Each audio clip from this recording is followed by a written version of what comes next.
आपने वो भजन सुना होगा, राम से बड़ा राम का नाम। राम नाम जिससे समुद्र में पत्थर तैरने लगे, वो नाम जो स्वयं भगवान शिव और हनुमान को प्रिय है।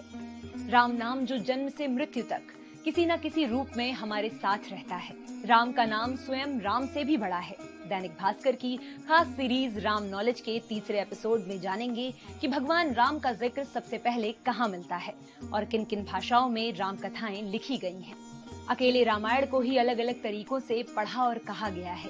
दुनिया भर में 50 से ज्यादा भाषाओं में राम कथा लिखी गई है। पहली बार राम नाम का जिक्र 1500 से 1000 ईसा पूर्व ऋग्वेद में मिलता है। ऋग्वेद में रामायण के 4 पात्रों का उल्लेख है, इक्ष्वाकु, दशरथ, राम और सीता। हालांकि चारों का जिक्र अलग अलग जगह पर मिलता है। इक्ष्वाकु, दशरथ और राम राजा के रूप में हैं। वहीं सीता को कृषि की देवी कहा गया है।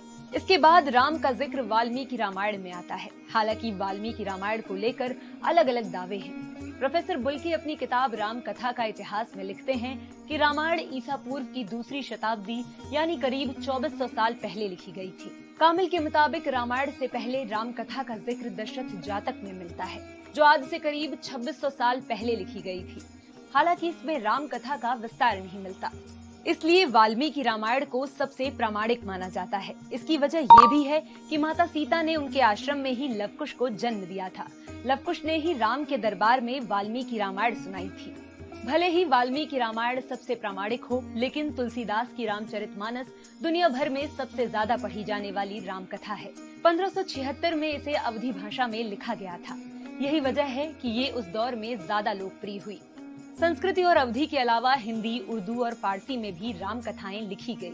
1584 से 1588 के बीच अकबर ने अल-बदायूनी से वाल्मीकि रामायण का उर्दू और जहांगीर ने फारसी में अनुवाद करवाया। आगे चलकर शाहजहां के शासनकाल में रामायण फैजी लिखी गई। 17वीं शताब्दी में तजुर्मा रामायण लिखी गई। ये सभी वाल्मीकि रामायण के उर्दू ट्रांसलेशन थे। इनके अलावा उड़िया, तेलुगु, कन्नड़, असमिया, बंगला, मराठी, गुजराती समेत कई क्षेत्रीय भाषाओं में भी राम कथा लिखी जा चुकी है। भारत के अलावा राम से जुड़ी कथाएं विदेशों में भी लिखी गई हैं। नेपाल, तिब्बत, पूर्वी तुर्किस्तान, Java, Indonesia, Indo China, Burma, Thailand और कंबोडिया, ये ऐसे 9 देश हैं जहां अलग अलग समय पर राम कथा की रचना की गई। 16वीं शताब्दी के बाद करीब 15 विदेशी यात्रियों ने राम कथा को अपने नजरिए से लिखा। फ्रेंच, अंग्रेजी, पुर्तगाली और डच भाषा में कई ऐसी किताबें लिखी गई जिनमें राम कथा का जिक्र है।